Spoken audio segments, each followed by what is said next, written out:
하나님께서 우리에게 허락하신 가장 중요한 선물이 무엇일까요? 그 구원일 겁니다. 우리 신자는 하나님의 은혜로 구원받은 존재가 된 줄 여러분 믿으시기 바랍니다. 그런데요, 이 구원이라는 것에 대해서 많은 분들이 조금은 잘못된 생각을 가지고 계시는 것 같긴 해요. 이게 무슨 얘기냐면, 구원은요 고정되어 있는 게 아닌 것 같아요. 구원은 고정되어 있는 게 아닙니다. 그냥 어떤 구원의 티켓을 딱 받아가지고 이제 나는 구원 받았네, 이거를 품에 딱 품고 있다가 이제 죽은 다음에 하나님 여기 구원 받은 표, 증표 여기 있습니다, 이 증서 맞죠? 이런 식으로 구원을 생각하는 것은 잘못된 것 같아요. 성경은 그런 식의 구원을 이야기하지 않습니다. 성경은요, 구원이라는 것이 어떠한 단계를 통과하는 과정, 그것이 구원이다라고 이야기하지도 않습니다. 시험을 통과하듯이 요거만 딱 지나가고 예수님 십자가에 못 박으신 거 알고 그러면 당연히 구원? 그것도 조금은 잘못된 내용이라는 거죠. 그러면 우리 신자의 구원이라는 것은 과연 무엇일까요? 우리 신자의 구원이라는 것은요, 자라나는 것입니다. 구원은요, 움직이는 것입니다. 구원이 어떻게 움직이는 것일까요? 움직인다는 의미는 무엇일까요? 우리의 구원은 예수님에게 뿌리를 내리고요, 성장하고 자라나고 그리고 최종적인 완성을 향해 나아가는 과정이 바로 우리의 구원이라는 거죠. 마치 구원은요 그런 것 같아요. 출발점이 있고 마지막 피니시 라인이 있는 마라톤과 같습니다. 42.195km를 마라톤 선수들이 열심히 뛰어가지 않습니까? 우리의 구원은 시작점이 있어요. 출발점이 있어요. 그리고 우리의 구원에 완성하는 그 날이 있다라는 것입니다. 이렇게 움직이는 구원, 자라나는 구원, 완성을 향하여 나아가는 구원이 온전히 이루어지기 위해서는요, 무엇이 필요하느냐? 교회 중심으로 한 바른 신앙생활이 필요하다는 것이죠. 교회를 중심으로 한 바른 신앙생활을 통하여 우리 구원은 점점점 완성으로 나아갈 수 있다라는 것이죠. 교회를 알기 위해서는 어떻게 해야 될까요? 예수님을 알아야 됩니다. 내가 누구인지, 또 내가 어떻게 무엇을 해야 되는지, 어떻게 살아야 되는지를 알기 위해서는 우리 신자는요, 예수님이 누구이신지를 알아야 돼요. 예수님이 무엇을 하셨는지를 알아야 돼요. 예수님이 어떻게 사셨는지를 알아갈 때에 우리도 예수님이 베풀어 놓으신 그러한 구원의 은혜의 길을 갈 수가 있다는 것입니다. 교회는 그리스도를 온전히 닮아갈 때에 세상에서 구별된 존재로 살아갈 수 있다는 것입니다. 그렇다면요, 어떻게 우리는 그 예수님께서 펼쳐놓으신 그 여정을 이해할 수 있을 것인지, 오늘 성경 중심을 통하여서, 본문 말씀을 통하여서 예수님에 대한 이해를 중심으로 우리 교회, 우리 자신에 대한 이해로 함께 나아갔으면 좋겠습니다. 먼저 우리가 생각할 것은요, 예수님에 대한 이야기예요. 예수님께서 보여주신 여정이 있습니다. 그 예수님이 보여주신 여정은 이렇게 좀 소개할 수 있을 것 같아요. 예수님께서요, 고난을 받으셨죠. 그 다음에요, 죽으셨죠, 십자가에.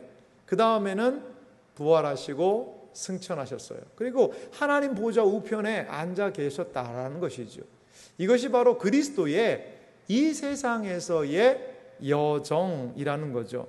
그럼 먼저 예수님께서 보이신 여정의 의미가 무엇인지를 우리 함께 좀 살펴보기 원합니다. 예수님께서 보이셨던 여정을요, 사도 베드로는 오늘 본문 말씀 18절을 통해서 이렇게 얘기하고 계세요. 예수님이 어떠한 과정을 가셨는지를 한번 살펴봅시다. 그리스도께서도 단번에 죄를 위하여 죽으사 의인으로서 불의한 자를 대신하셨으니 이는 우리를 하나님 앞으로 인도하려 하심이라. 육체로는 죽임을 당하시고 영으로는 살리심을 받으셨으니.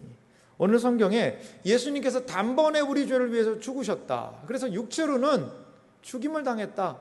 하지만 영으로는 살림을 받았다. 이것이 예수님의 십자가의 죽음과 그 예수 그리스도의 부활을 의미하는 부분인 것 같아요. 그렇습니다. 예수님께서는요, 베드로전서에 보면 예수님의 고난에 대해서 상당히 많은 이야기를 합니다.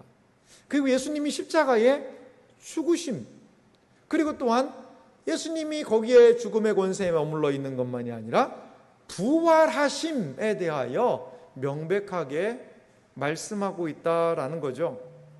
여러분, 예수님이 고난받으심으로 우리가 나음을 입었다는 것을 믿으시기 바랍니다.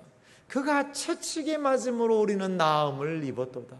예수님께서 십자가에 달려 죽으심으로 말미암아 우리의 모든 죄가 용서받고 하나님과의 온전한 화해가 열리게 되었다는 것을 여러분 믿으시기 바랍니다. 예수님이 부활하셨습니다. 그래서 예수님과 연합되고 하나 된 우리도 동일하게 예수님처럼 부활하게 될 것을 믿습니다. 예수님의 여정은 우리가 어떠한 구원의 길을 가게 되는지를 말씀해 주는 근거가 된다는 거죠. 또 하나요, 여러분. 오늘 본문 22절이 있는데요. 22절은 예수님의 한 중요한 모습을 우리에게 말씀해 주고 있습니다. 같이 읽어볼까요? 그는 하늘에 오르사 하나님 우편에 계시니 천사들과 권세들과 능력들이 그에게 복종하느니라. 아멘. 예수님의 어떤 모습을 볼 수 있나요? 하늘에 오르사 하나님 우편에 계시니.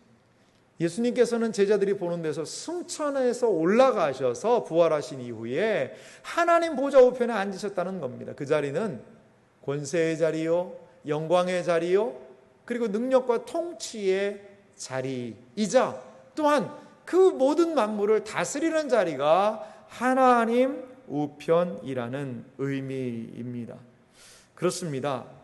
이렇게 예수님께서는요, 고난당하시고요, 십자가에 죽으시고 부활하시고 승천하시고 하나님 보좌 우편에 앉아 계심을 통하여 우리에게 이루고자 하는 목적이 계시다는 거죠. 단순하게 예수님 따라가자가 아니라 이러한 예수님의 여정을 통하여 우리에게 분명히 보여주기 원하는 목적이 계시다는 겁니다. 그 목적을요, 오늘 본문 18절은 이렇게 이야기합니다. 그리스도께서도 단번에 죄를 위하여 죽으사 의인으로서 불의한 자를 대신하셨으니 이는 우리를 하나님 앞으로 인도하려 하심이라. 할렐루야. 그렇습니다. 예수님의 모든 고난과 죽으심과 부활과 승천과 하나님 보좌 우편에 앉으심의 결과는 우리를 하나님 앞으로 인도하기 위함이시라는 것을 여러분 믿으시기 바랍니다. 예수님의 여정은요, 우리를 하나님께로 인도한다는 겁니다.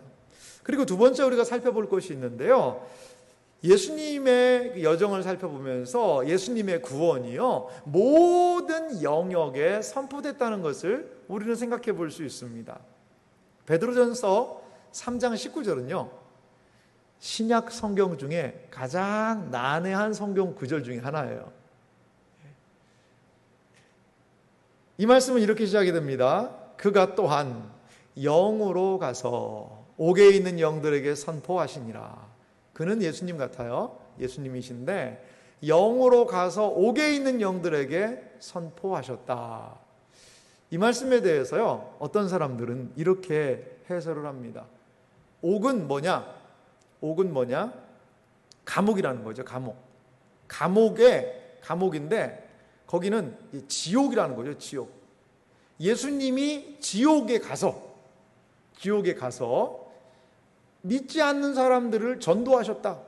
그리고 일부 사람들을 예수님이 끌어올리셔서 어디로요? 천국까지 인도하셨다라고 어떤 사람들은 이 성경 구절을 통하여서 그렇게 생각하는 사람들도 있습니다. 그래서 이 한 구절을 통해서 뭐가 등장했냐면 이제 로만 캐톨릭에서 연옥이라는 교리가 등장했어요. 연옥은 어떤 곳이냐면 죽은 사람이요 바로 낙원에 천국에 가는 건 아니라는 거죠. 이 중간 단계가 있다는 겁니다. 죽은 다음에 바로 천당 갈 수 있는 성인들도 있지만 일반 보편 대다수의 많은 사람들은 예수 믿고도 죄 졌기 때문에 그 죄 지은 것에 대해서 한번 정화의 과정이 필요한데 거기가 어디라는 거예요? 연옥이라는 겁니다. 연옥. 이 연옥에 있다가 거기에서 정화가 된 사람은 바로 천국에 갈 수 있다라는 이러한 이야기를 했다는 거죠. 그래서 죽은 다음에도 기회가 있다는 거죠. 그래서 로만 캐톨릭이요, 성 베드로 성당이라는 엄청난 공사를 했습니다. 그거 할 때 무엇을 팔았냐면 면죄부를 팔았어요. 네 할아버지 열심히 신앙생활 했지만 죄 졌냐 안 졌냐? 죄 졌습니다. 그럼 네 할아버지는 지금 연옥에 있는 거다. 연옥에 있는 네 할아버지를 바로 천국으로 보낼 수 있는 방법이 있다. 면죄부를 사라. 그리고 이 헌금통에 헌금이 바닥에 딱 떨어지는 소리가 남과 동시에 연옥에 있던 네 할아버지의 영혼은 천국으로 바로 올라간다. 이렇게 이야기하면서 수많은 돈을 걷어서 성 베드로 성당을 건축할 때에도 이 성경 구절을 인용했다는 것이죠. 그렇다면 오늘 이 말씀의 진정한 의미는 뭘까요? 과연 오늘 베드로 사도가 이 말씀을 영으로 가서 옥에 있는 영들에게 선포하셨다는 이 의미가 무엇인지를 좀 살펴보기 원합니다. 이 옥에 있는 영들이라는 그 단어가 있는데요, 이 영들이라는 단어는 푸뉴마라는 단어가 있습니다. 그 뜻은 무엇이냐면요, 이 영들이라는 게 중요하지 않겠어요? 이 악하거나 선한 천사적 존재를 영들이라고도 이야기를 합니다. 그런데 좀 어려운 게요, 혹은요 인간의 영혼들을 의미하기도 한다는 거죠. 그러니까 이게 천사들일 수도 있고, 천사 중에 뭐 악한 천사들일 수도 있고 선한 천사들일 수도 있고, 그리고 인간의 영을 의미할 수도 있다는 것이죠. 그 의미가 많으면 어디에서 그 뜻을 결정해야 될까요? 문맥에서 결정해야 되겠잖아요. 문맥에서. 오늘 문맥은 그렇으면 무엇을 결정하고 있는지, 어떤 뜻을 결정하는지를 우리 좀 한번 살펴봤으면 좋겠어요. 이 오늘 19절에요, 악한 옥에 있는 영들에게 하나님의 말씀이 선포된다라는 이 선포라는 단어가 있습니다. 이 선포는요, 전도는 아니에요. 예수님이 지옥에 가서 막 영혼들을 전도했다라는 전도는 아닙니다. 이 선포라는 단어의 의미는 선언이라고 생각할 수 있는 거죠. 선언한다는 거죠. 여기 옥이라는 단어는요, 여러 가지 의미가 있을 수 있어요. 이 땅을 옥이라고 할 수도 있고요. 그리고요, 고대 유대인들에게는 하나의 좀 세계관이 있었는데요. 사도 바울도 기도할 때 자기가 어디에 갔다 왔다고 그랬죠? 3층 천에 갔다 왔다고 그랬잖아요. 이 하늘이요, 셋으로 구분이 되어 있는 거죠. 자, 1층은요, 새들이 날아가는 그러한 대기권이 1층이에요. 하늘이에요. 두 번째 하늘은요, 사단의 권세들, 공중 권세 잡은 자들이 있는 곳을 두 번째 하늘이라고 이야기했고요. 마지막 세 번째 하늘은 하나님의 보호자가 있는 곳, 그래서 거기를 3층 천이다라고 이야기했다는 거죠. 여기에서의 이 옥이라는 것은, 옥에 있는 영들이라는 것은 바로 3층 하늘 바로 아래에 있는 공중 권세 잡은 자들이 있는 곳을 또한 지칭하는 용어로도 사용되었다라는 겁니다. 그러면 이것은 무슨 말일까요? 19절의 의미는 이렇게 이야기할 수 있을 것 같아요.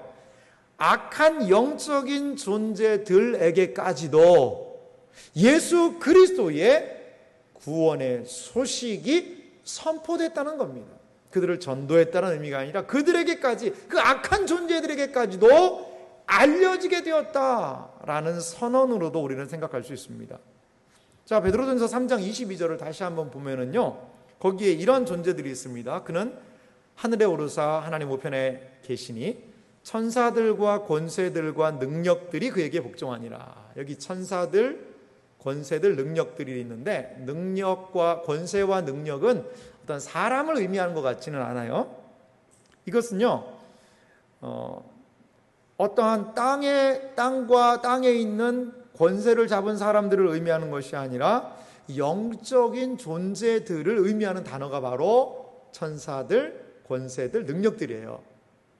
이걸 좀 비슷한 말씀이 있는 곳이 사도 바울 선생님이 에베소서 6장 12절에 이렇게 하신 말씀이 있어요. 보십시오.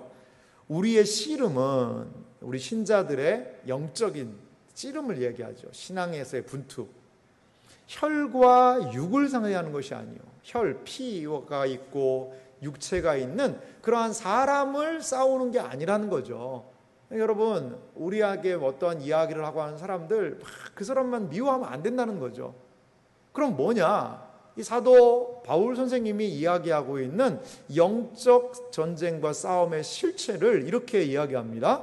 통치자들, 권세들과 이 어둠의 세상 주관자들과 하늘에 있는 악의 영들을 상대하는 것이 우리의 싸움이라는 거죠. 거기에 혈과 육이 아니라고 그랬으니까 이거는 그 당시에 왕과 정치하는 그런 사람들을 의미하는 건 아닌 것 같아요. 이것은 모두 영적인 존재들을 의미한다라는 것이죠. 옥의 영들에게 그리스도께서 선언하셨다는 것은 무엇이냐? 그렇다면 하나님께서 예수 그리스도로 말미암아 구원이 시작되었다는 것을 예수님이 그들에게 무엇 하셨다는 것입니까? 선언하셨다라고도 우리는 생각할 수 있습니다. 그래서요, 19절과 22절을 이렇게 정리할 수 있을 것 같습니다. 19절은요, 어떤 내용이죠? 옥에 있는 영들, 악령들 같아요. 그리스도의 구원 사역이 전포되는 것이죠. 그들에게까지도. 그리고 22절은요, 천사들, 권세들, 능력들이 구원자 예수 그리스도께 복종하는 것. 그러니까 영적인 세계의 모든 것들도 예수 그리스도께서 십자가에 달려 죽고 부활하심으로 인한 구원의 역사를 알게 되었다. 구원의 역사를 인정하며 그리스도에게 복종하게 되었다라는 것을 이야기하고 있는 겁니다. 그래서요, 오늘 베드로전서 3장 18절에서부터 22절의 가장 중요한 핵심은 무엇이냐? 예수 그리스도의 사역입니다. 예수 그리스도께서 우리의 구원을 위하여서 어떠한 여정을 겪으셨는지를 충만하게 설명하고 있다라는 것을 우리는 볼 수 있습니다. 그래서요, 저는 빌립보서 2장 10절 말씀이 생각이 났습니다. 우리 함께 같이 읽어볼까요? 하늘에 있는 자들과 땅에 있는 자들과 땅 아래에 있는 자들로 모든 무릎을 예수의 이름에 꿇게 하시고. 할렐루야. 그렇습니다. 이 세상의 모든 존재, 하늘에 있는 존재, 땅에 있는 존재, 땅 아래속에 있는 존재들까지도 모든 무릎을 예수의 이름에 꿇게 하신 사건이 예수 그리스도의 여정을 통해 일어났다는 것입니다. 그분의 고난당하심, 죽으심, 부활하심, 승천하심, 하나님 보좌 우편에 앉아 계시는 예수님의 여정을 통하여 이 모든 존재들이 예수의 이름 앞에 무릎 꿇게 하는 놀라운 은혜가 발생하게 되었다는 것입니다. 그리스도께서 부활하신 후 하늘 보좌에 승천하시기 전에 공중권세 잡은 자와 그에게 속한 악한 영들에게까지 그분의 승리를 선포하셨다라는 것입니다. 예수 그리스도께서 온 천하의 유일한 구원자이심을 지금 만방에 선포하셨다라는 것을 우리는 예수님의 여정을 통하여 알 수 있습니다. 그리고 두 번째로 우리가 살펴볼 여정이 있는데요, 그것은 바로 방주의 여정입니다. 사도 베드로는요, 갑자기 예수님에 대한 이야기를 하다가 노아 방주에 대한 이야기를 합니다. 20절은 이렇게 이야기를 하죠. 그들은 전에 노아의 날 방주를 준비할 동안 하나님이 오래 참고 기다리실 때에 복종하지 아니하던 자들이라. 방주에서 물로 말미암아 구원을 얻은 자가 몇 명뿐이니 겨우 8명이라. 자, 여기에서 조금 어려운 게 있습니다. 이 19절과 20절이 이어지고 있는데요, 20절은 그들은 이라는 단어로 받아요. 그들은 누구일까요? 옥에 있는 영들을 직접적으로 이야기를 하고 있습니다. 그러면 옥에 있는 영들을 우리는 무엇이라고 이야기했죠? 악한 악령들이다 라는 그러한 생각을 했었습니다. 근데요, 그랬는데 그걸 그들로 받으니까 그럼 이게 악령들에 대한 이야기인가? 근데 다시 한번 20절 보실래요? 20절은 그렇게 이야기하고 있잖아요. 20절은요, 그들이 누군지를 이렇게 그 안에서는 소개합니다. 그들은 전에 노아의 날 방주를 준비할 동안에 하나님이 오래 참고 기다리실 때에 복종하지 않던 자들이라는 거죠. 그들이 누구죠? 아니, 노아 시대 때에 노아가 방주를 지을 때 조롱하고 그 방주에 타라는 그런 이야기를 듣지 않고 그랬던 사람들이라는 거예요. 그들이. 그러면요, 여러분, 앞에서는 분명히 악령이라고 이야기를 했는데, 악한 영들이라고 얘기했는데, 여기에서는 노아 시대의 사람들을 얘기하나? 이것을 어떻게 우리는 조화를 시킬 수 있을까요? 이것은요, 한번 이렇게 생각해 볼 수 있는 것 같아요. 옥에 있는 영들은요, 악한 영적인 존재들입니다. 자막을 준비했는데 한번 보시면요, 옥에 있는 영들, 잘 보세요. 악한 영적인 존재들이에요. 근데 그 악한 영적인 존재들을요, 노아 시대에 복종하지 아니하던 사람들하고 지금 어떻게 하고 있느냐? 동일시 여기고 있는 겁니다. 동일시. 자, 어떤 사람을 보면서 우와! 저 호랑이다. 사람을 보면서 호랑이다라고 이야기를 했다고 생각해 보세요. 그럼 이게 무슨 의미죠? 호랑이처럼 막 사납게 생겼든가, 아니면 호랑이처럼 이빨이 그렇든가, 눈이 그렇든가, 아니, 와! 저 사람 호랑이다라고 그러면 사실 진짜 호랑이 여기 있잖아요.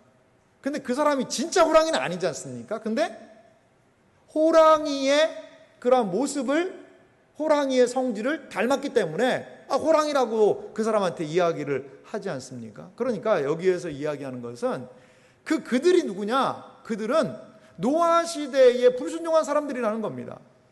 자, 그래서 옥에 있는 영들하고요, 복종하지 않던 자들, 이 사람들은 동일하게 하나님의 뜻에 불순종한 존재들이라는 거죠.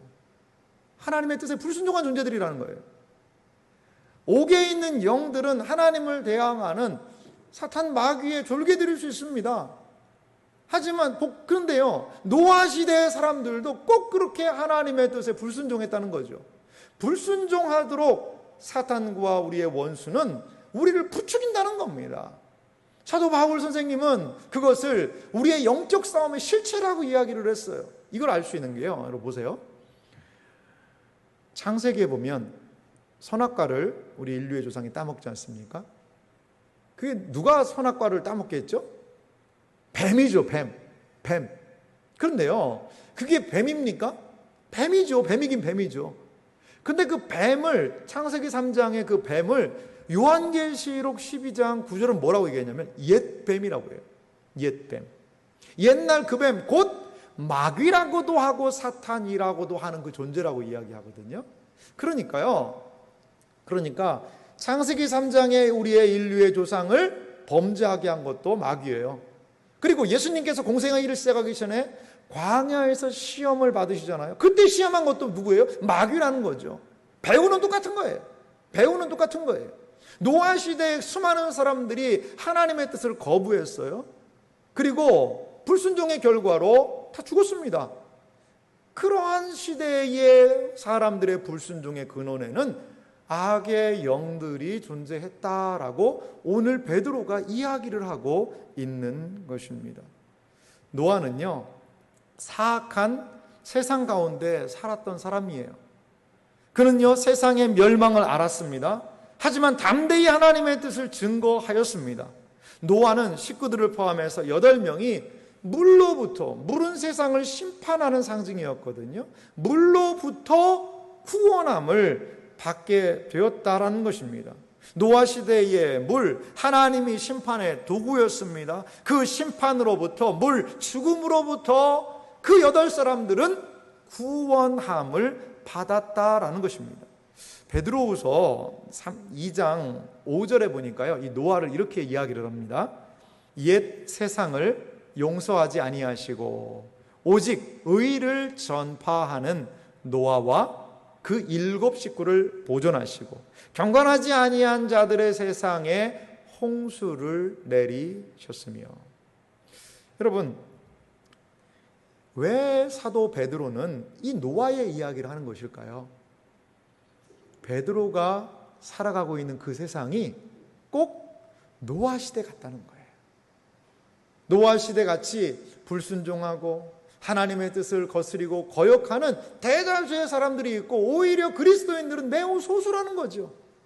방주로 말미암아 8명밖에 구원을 못 받았는데, 지금 너희들이 소수라고 그래서, 너희들이 비록 연약하다고 그래도 하나님의 구원의 역사는 온 세상이 멸망할 때에도 노아의 8 식구를 구원하셨듯이, 하나님의 구원의 역사는 지금 하나님의 믿는 사람이 별로 없고 소수처럼 보이고, 이 세상이 하나님을 배척하는 것과 같은 세상 속에서도 여전히 하나님의 구원의 역사는 뭐하다는 거죠? 유효하다. 하나님은 여전히 구원하신다. 방주를 통하여 노아 시대에 구원하셨던 그 하나님은 우리 시대에도 우리의 영혼을 구원하실 수 있다. 그것을 아마 베드로 사도는 초대교회 성도들에게 이야기하고 있는 것 같아요.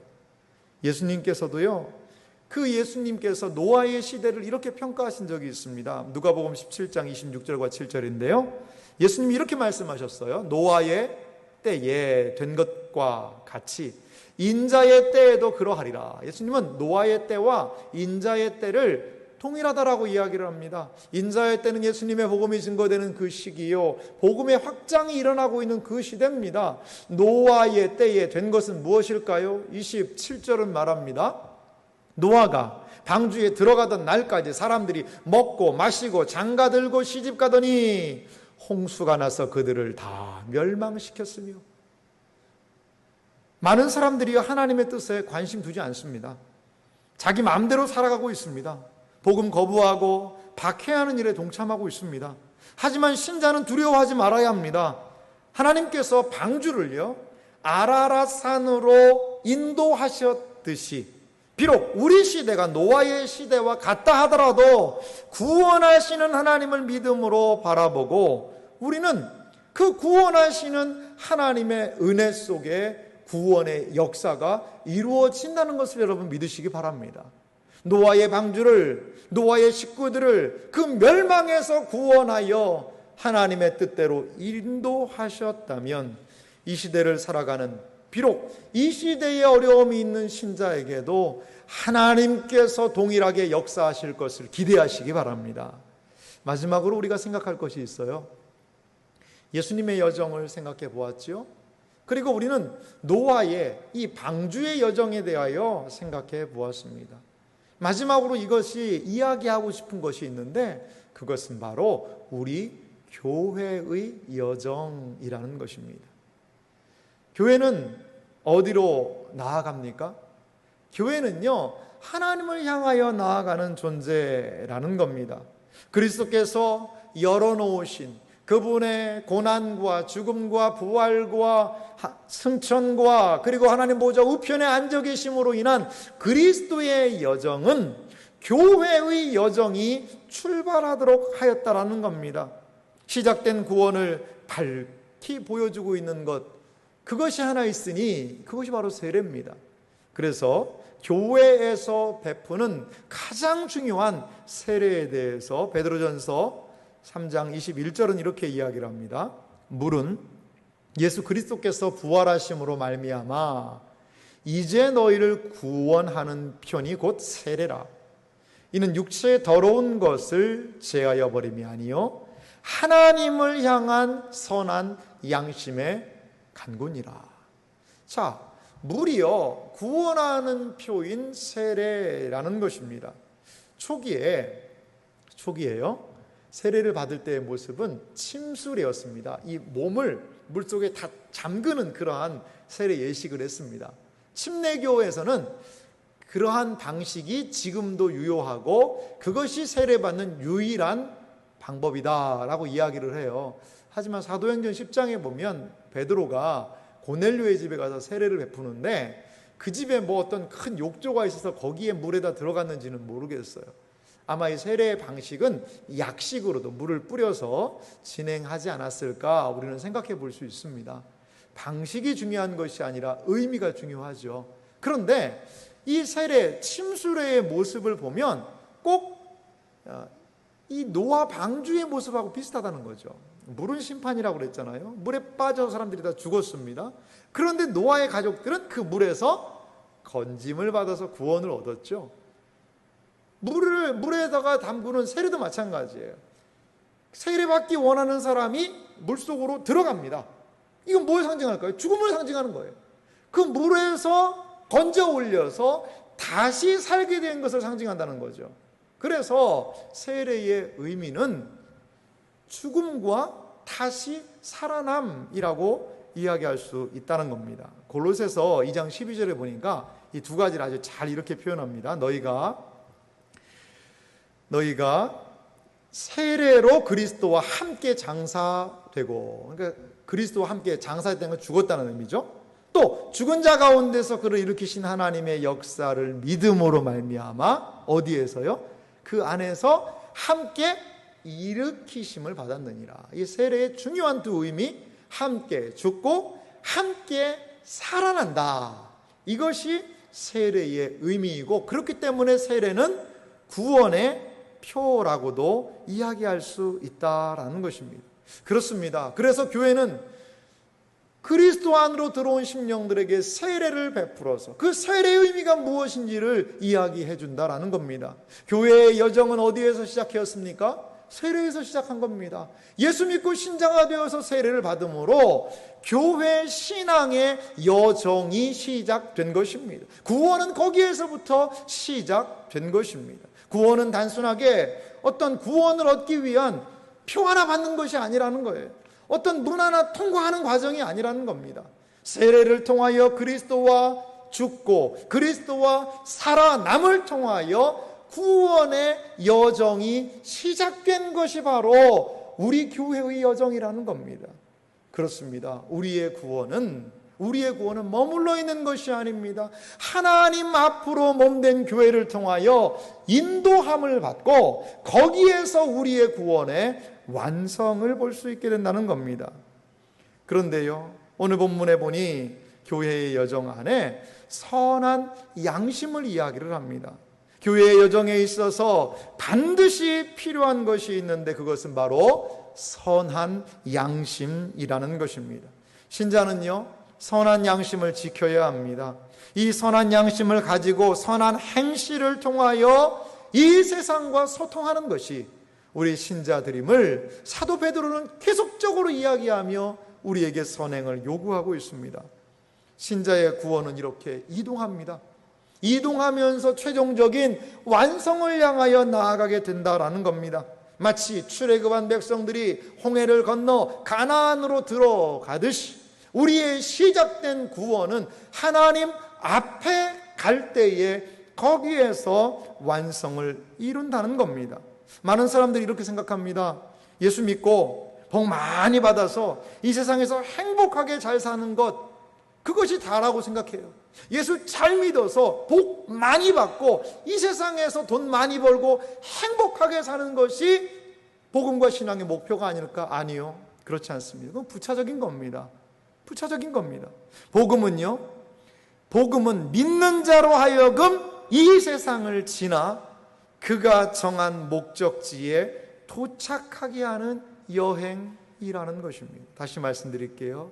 복음은요, 믿는 자로 하여금 이 세상을 지나 그가 정한 목적지에 도착하게 하는 여행, 그것이 바로 복음이자 우리 신자의 삶이라는 겁니다.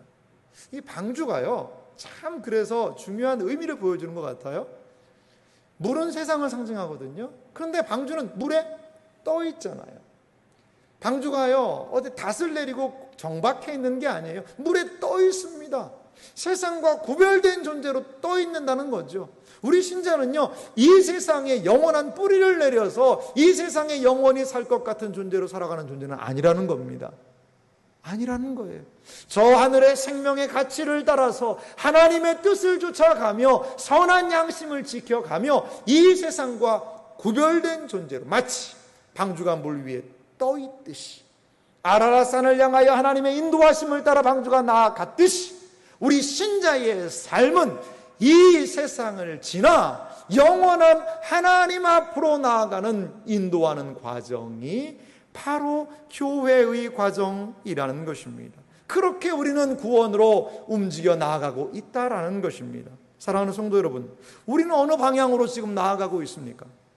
이 세상을 떠나 하나님, 하늘의 하나님과 그리스도의 보좌 앞에 설 준비를 하고 계십니까? 이 세상을 지나면서 또한 주님께서 부탁하신 아름다운 것을 지켜나가고 계십니까? 여러분, 독수리가 있어요. 독수리는요, 타조처럼 뛰어서는 안 됩니다. 얼마나 웃길까요? 독수리가 있는데 독수리가 날개를 줬고 타조처럼 막 뛴다고 생각을 해보세요. 얼마나 우스울까요? 양이 있습니다. 양이 있는데요, 양이 하이에나처럼 썩은 고기를 찾는다라고 생각해 보세요. 양이에요. 근데 썩은 고기를 찾아서 먹으려고 그 탐심을 가지고 썩은 고기가 어디 없나라고 한다면 그게 양입니까? 양은 목자의 인도를 따라 쉴만한 물가와 푸른 초장에 가서 목자가 주는 꼴을 먹고 양의 음성을 따라 나아가는 것이 바로 신자의 모습 아닐까요? 그런데 너무나도 많은 사람들이 이 세상의 것으로 배불리면서도 신자라고 생각을 하는 사람들이 있습니다. 이 세상의 것들로 배불리기를 원하면서도 선한 양심까지도 다 포기하면서까지도 그렇게 살려가려고 하는 것, 그것은 신자가 아니라는 것이죠. 신자는 다른 방식으로 이 세상을 살아가는 존재입니다. 방주를 기억해 보시기 바랍니다. 방주는 물에 떠 있어요.